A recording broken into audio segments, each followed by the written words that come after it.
ተወዳጇና አንጋፋዋ አርቲስት መሰረት መብራቴ የሞቀ ትዳሯ ምን ገጠመው? አርቲስቷ ለብዙ ዘመናት ያልተመለሰላት ጥያቄ ከአንድ ዓመት በፊት የተመለሰላት የዘመናት ጥያቄዋ ምን ነበር? ሰላም ጤና ይስጥልኝ ውድ የጎጆ ሾው ቤተሰቦች እንደምን ቆያችሁ? እነዚህንና ሌላም ስለ ተወዳጇ መሰረት መብራቴ ፈጽሞ ተሰምተው የማያውቁ ከሕዝብ ጆሮ እንዳይደርሱ የተደበቁ አስደንጋጭና ሊገመቱ የማይችሉ መረጃዎች ደርሰውናል።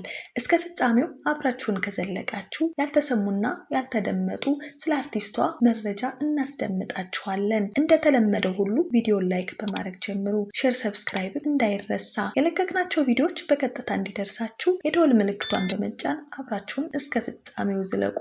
እነሆ የመረጃ መረቤን ዘረጋው። ዳትና ሞገስን ትጎናጸፋለች። መጪውን ጊዜ በደስታ ትቀበላለች። ውበት ሐሰት ነው፣ ደምግባትም ከንቱ ነው። እግዚአብሔርን የምትፈራ ሴት ግን እርሷ ትመሰገናለች። ልባም ሴት ከጠፊ ውጫዊ ውበቷ ይልቅ በውስጣዊ ውበቷ ላይ የምታተኩር ናት። ልባም ሴት ዋጋዋን ጠንቅቃ ታውቃለች። ራሷን በቁስ አትተምንም፣ ለፈተናም አትበገርም። ወደፊት ለመራመድ የሚገታት አንዳች ኃይል የለም። ህልመኛ ናትና ለህልሟ ብዙ ትተጋለች። ከእውነት ጋር ትፋለማለች እንጂ በነፈሰበት ሁሉ አትነፍስም። ከትንሽ ስህተቷ ብዙ ትማራለች። በፈተና የተሞረደች ናት። በፈተና ብትከበብም ፈገግታዋ ጌጧ ነው። እሷ ላመነችበት ቆራጥ፣ ለብዙ ሴቶች ምሳሌ የምትሆን ናት። አርቲስት መሰረት መብራቴ ውልደቷ በካሳንችስ ግቢ ገብርኤል ነው። ገነት ሲሳይና አቶ መብራቴ የተባሉ ጥንዶች አብራክ የሆነችው መሲ ይችን አላፊ ጠፊ የሆነች ከንቱ ዓለም ተቀላቀለች። መሰረት መብራቴ ለትምህርት እድሜዋ ሲደርስ በአባቷ እጅ ተይዛ በአቅራቢያዋ በሚገኘው አንደኛ ደረጃ ትምህርት ቤት ገባች። በዳግማዊ ምኒልክ ተከታትላለች። ክርስትና ከተነሳችበት ባታ ማርያም ከልጅነቷ እስካሁን ድረስ ተለይታ እንደማታውቅ የምትናገረው አርቲስቷ በቤተ ክርስቲያን የሰንበት ትምህርትም ትከታተል እንደነበርና በስነ ጽሁፍ፣ በድራማ፣ በዝማሬ ቤተ ክርስቲያኗን ታገለግልም ነበር። ያን ጊዜ አገራችን በፊልም ሳትጥለቀለቅ ያኔ የቱርክ ፊልም ሲሰለችን የአገርክን ሲትኮም እሱ አላዝናና ሲልክ ደግሞ ሪሞት ክን ጫን ብለህ የውጭ ፊልም በየአይነቱ እየቀያየርክ ማየት በማይቻልበት ጊዜ አንድ ለእናቱ በሆነው ኢቲቪ ብቅ ያለችው መሲ ያን ጊዜ መሰበኪያችንም መደበሪያችንም የዕለት መረጃዎችንም መንግስት በሚለቅልን ኢቲቪ ብቻ ነበር። ያን የሻማ እንባ የሚል ተከታታይ ድራማ ህዝብ ጋር የተዋወቀችው። በመድረክ ላይ የሰውን ቀልብ በመግዛት በአንድ ጊዜ ተመልካችን የተቆጣጠረችው መሲ ውበትና የትወና ችሎታዋ አብሯት የተፈጠረ ጸጋ እንደሆነ በልጅነቷ የሚታወቅ የሚመሰክሩላት መሲ የተሰጠዋ መጀመሪያ እይታ ውስጥ የገባው ግን ከቤተ ክርስቲያን ግቢ እንጂ ከቲያትር ቤት አልነበረም። ያን ጊዜ ነበር መንፈሳዊ ቲያትሮችን በቤተ ክርስቲያን በምትሰራበት ጊዜ ድንገት የዳንኤል አበበ አይን ውስጥ ልቅ ያለችው። ይህ ሰው ማን ነው ካላችሁ በጊዜው ያኔ ከጫፍ እስከ ጫፍ በኢትዮጵያ ልብ ውስጥ እነግሳለሁ ብላ ፈጽማ ልታስብ ቀርቶ ማታለማዋን በራሷ ዓለም ውስጥ ታትራ የምትኖረዋን መሲን እጇን ይዞ ፊልም ስራ አሃዱ ያስባለ የሻማ እንባ ደራሲ ነው። በቤተ ክርስቲያን ውስጥ መንፈሳዊ ድራማዎችን በመስራት የትወና ብቃቷን በዚህ ያሟሸችው መሲ የሻማ እንባ በተሰኘው ድራማ የመሪ ተዋናይነትን ሚና ገና በ16 ዓመቷ እጅግ የተጨበጨበለትን ድንቅ የትወና ብቃቷን ሰርታ በማሳየት በሀገሪቱ የፊልም አፍቃሪያን ልብ ውስጥ ለመታተም በቅታለች።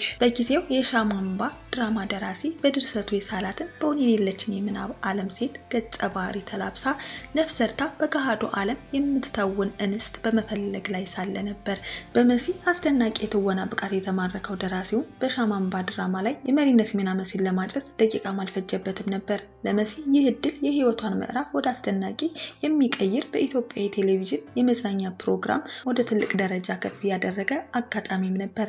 በመጨረሻም በቆራጥነትና በትጋት በመስራት ውጤታማና ስኬታማ ለመሆን በቅታለች። የመጀመሪያ ፊልሟ የሻማ እንባም በዘመኑ እጅግ የተጨበጨበለት ነበር። የኢትዮጵያ ህዝብም እጅግ አድንቋት ከቃል በላይ የሆኑ ብዙ መውደድን ሰጧታል። ስሟ በደረሰበት ሁሉ ገናና ሆነ። ታታሪነቷም በእውነቱ ከፍሏታል። እናም በአጭር ጊዜ እውቅናና ክብር አግኝታለች። መሲ በዚህ ብቻ አላበቃችም። ከዛ በኋላ በርካታ ፊልሞችንና ተከታታይ የቲቪ ድራማዎችን እንዲሁም በርካታ አርቲስቶች በማይደፍሩት የቲያትር ስራ ውስጥ በኢትዮጵያ ጥበብ ውስጥ አንቱ የሚያስብላትን ለበርካታ የሀገራችን አርቲስቶች ምሳሌ የመሆን ጀብድም በዘርፉ ትፈጽማለች። ብዙ አድናቂዎቿም ከነዲግሪዋ የቤት ሰራተኛ ሆና ሲርባት እየተራቡ በደል ሲደርስባት ከሷ በላይ በፍርሃት እየተራዱ በተመለከቱት በአስደናቂው የገመና ተከታታይ የቲቪ ድራማ ያስታውሷታል። ገመና በሀገራችን የተከታታይ ድራማ ታሪክ ረዥሙና በርካታ ተመልካቾችን ይዞ ዘለግ ላለ ጊዜ የተጓዘ አሁን ድረስ በኢትዮጵያውያኖች ልብ ውስጥ የተቀመጠ እጅግ ስኬታማ የሆነ ተከታታይ ድራማ ነው። መሲ ምንም እንኳን ዝናው ቢኖራትም ከሌሎች ተዋናዮች ጋር ተወዳድራ እንደነበረ መረጃዎች ያሳያሉ። ከገመና በኋላ በኢቢኤስ ተላለፍ በነበረው በቀናት መካከል በተሰኘው ተከታታይ የቲቪ ድራማ በመሪ ተዋናይትነት ሚና ተሳትፋ ብዙዎችን ያስጨበጨበ የትወና ብቃቷን ማሳየቷም አይዘነጋም። ከዛም ባሻገር የፍቅር ሽሚያ፣ የሞሪያ ምድር፣ ጉዲፈቻ፣ ህሬት፣ ዜማ ህይወት፣ ቫኬሽን ፍሮም አሜሪካ፣ ንጉስ ነው ሰናይ ከሰራቻቸው በርካታ ፊልሞች መካከል ይጠቀሳሉ። በ2000 ዓመተ ምህረት ላይ ሚሊኒየም ሲከበር ምርጥ ወጣት ሴት አርቲስት ተብላ በወቅቱ ፕሬዝዳንት ከአቶ ግርማ ወልደ ጊዮርጊስ እጅ ሽልማት ተቀብላለች። በተወዳጁ ገመና ድራማ ላይም ያሳየችው ድንቅ ብቃት ሙሉ ለሙሉ በድምጽ ብልጫ በተደረገው የሽልማት መርሃ ግብር ላይ በምርጥ ሴት ተዋናይት ዘርፍ አንደኛ በመውጣት ተሸልማም ነበር። አንቱታዋን ካተረፈችው የትወና ስራዋ ወጣ ስንል ፈርቀዳጅ የሆነችበትን የማስታወቂያ ባለሙያነቱ ጋር መሲን እናገኛታለን። ለቁጥር የሚያዳግቱ በርካታ የማስታወቂያ ስራዎችንም ሰርታለች። በዘርፉ በሚሊዮን የሚቆጠሩ ዳጎስ ያሉ ክፍያዎችን ከሚያገኙት ሴት አርቲስቶች መካከልም ትጠቀሳለች። ባላት እውቅናና ዝና አማካኝነት የብዙ ድርጅቶች የብራንድ አምባሳደር ዝርዝር ውስጥ ከሚካተቱ ዝነኞች መካከልም ግንባር ቀደም ናት። ከ3 ዓመት በፊትም በማስታወቂያ ክፍያ ከፍተኛ የሆነ የ1.5 ሚሊዮን ብር ስምምነት መፈራረሟ የሚዘነጋ አይደለም። በወቅቱ በጣም አነጋጋሪ ነበር። የዋን ራይድ አምባሳደርም ናት። ትምህርት አንዱ የስኬት መንገድ ነው ብላ የምታምነው መሲ ባሳለፍነው ዓመት በመልቲሚዲያ ቲያትር በሁለተኛ ዲግሪ ተመርቃለች። ብዙም እንኳን ባይነገርላትም ከስራዋ ጎን ለጎን ለሀገርና ለወገን የሚጠቅሙ መልካም ስራዎች ላይ መሳተፍ ደስታ ይሰጠኛል የምትለዋ መሲ በርካታ የበጎ አድራጎት ስራዎቿ መገለጫዎቿ ናቸው። የኢትዮጵያ የልብ ህሙማን ማዕከል አምባሳደር በመሆንም ከ5 ዓመታት በላይ ደከመኝ ሰለቸኝ ሳትል በነፃ እያገለገለች ትገኛለች። በዚህም በራሳቸው መታከም ለማይችሉ በሺህ ለሚቆጠሩ በልብ ህመም ለሚሰቃዩ ምስኪን ህጻናት የህመማቸው መፍትሄ ሆናለች። በሀገር ውስጥ በነፃ የሚያከሙ ተቋም በማስተዋወቅና ብዙዎች ተቋሙን እንዲያግዙ በማድረግ መሲ እያበረከተች ያለችው አስተዋጽኦ ቀላል የሚባል አይደለም። ድርጅቱ በአመት ከ450 እስከ 500 ህጻናትን የሚያክም ቢሆንም አብዛኛው ቀዶ ጥገና የሚሰራባቸው መሳሪያዎች ከአንድ ጊዜ በላይ አገልግሎት መስጠት አለመቻሉ ትልቁ የድርጅቱ የገንዘብ ፍላጎት የሚያሳድግ ነው። እናም መሲ ይህንን የድርጅቱን ገንዘብ ፍላጎት ለማሟላትና ህልውናውን ለማስቀጠል የተለያዩ የገቢ መርሃ ግብሮችን በማስተባበር ድርጅቱ በርካታ ብሮችን እንዲያገኝ ታስችላለች።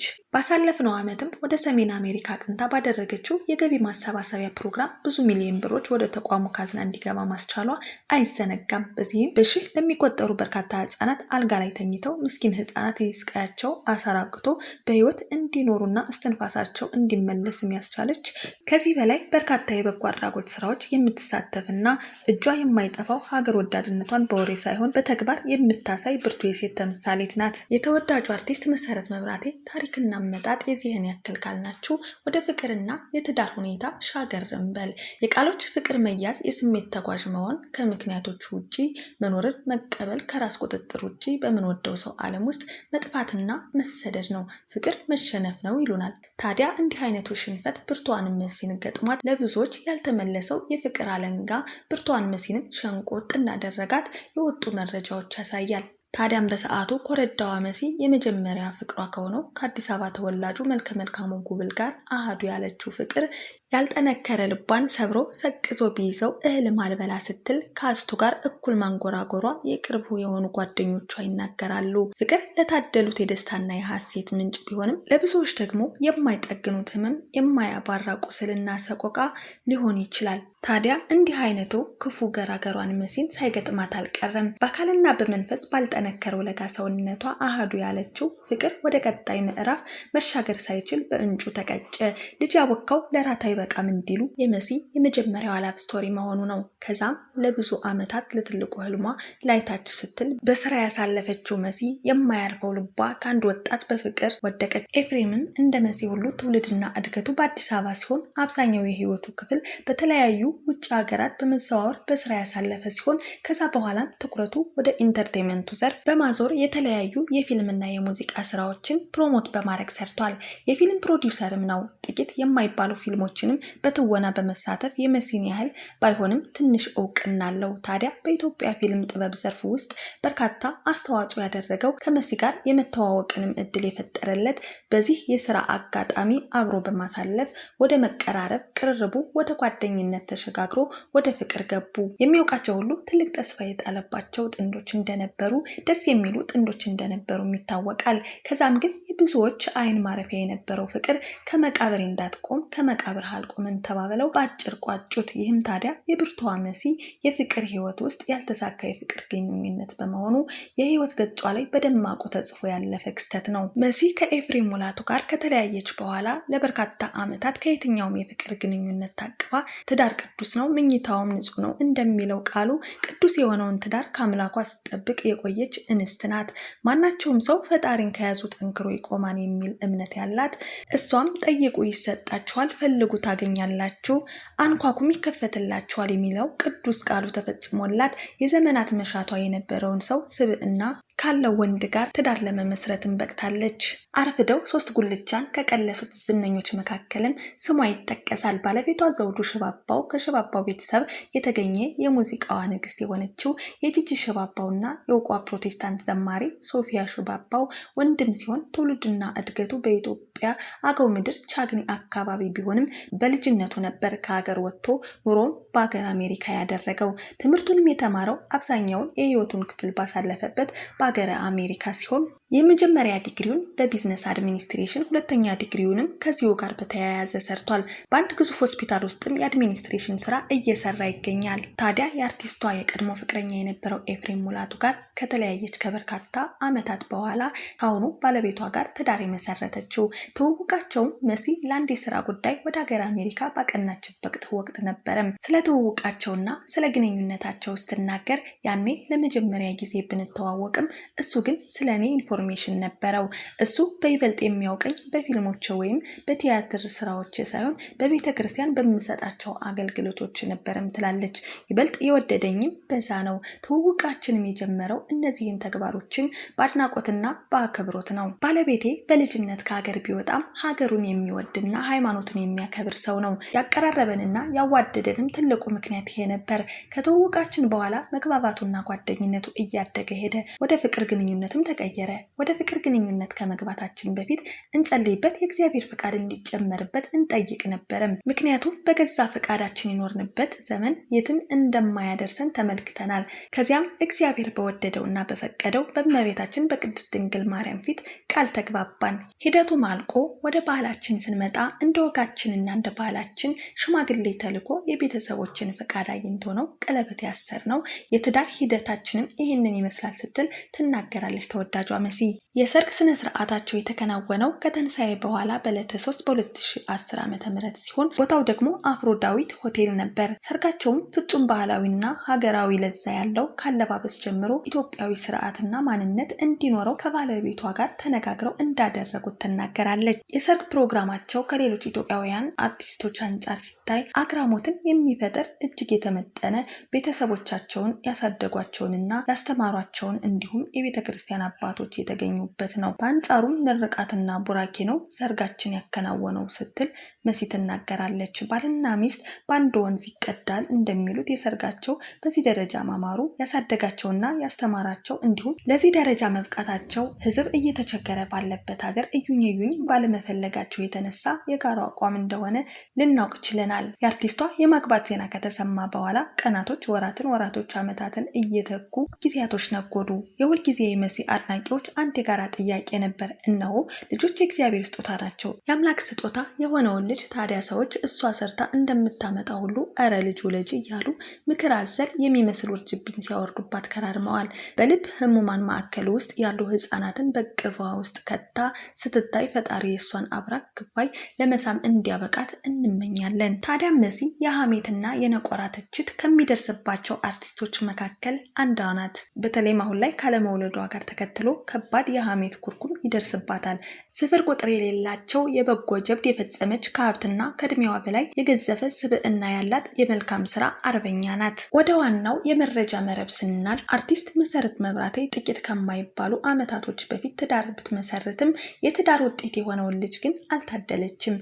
ልጅ ለመውለዱም በእምነቷ መሰረት ወደ አምላኳ ከማንጋጠጥ ባለፈ ያልተሳለችው ታቦት ያረገጠችው ገዳማት አድባር አልነበረም። ከዚህ ጋር በተያያዘ ጥቂት የማይባል ህሊናቸውን የሸጡ የሚዲያ ሰዎች በዚህም ምክንያት ትዳራቸው እንደፈረሰ የሚወሩ ዲስኩሮች ሚዲያውን እያጥለቀለቁት እንደነበረም የሚዘነጋ አይደለም። ልጅ አለመውለድ ማለትም የመካንነት ችግር በሁለቱም ጾታ የሚከሰት ቢሆንም ቅሉ በተለየ ግን ይህ ችግር የሴቷ ብቻ እንደሆነ ተደርጎ ይወራል። ለዛውም ያለምንም ሕክምናና ማስረጃ የችግሩ ሰለባ እንደሆነች ሚስት ላይ ብቻ ያነጣጠሩ ውርጅብኞች ይወርዱባታል።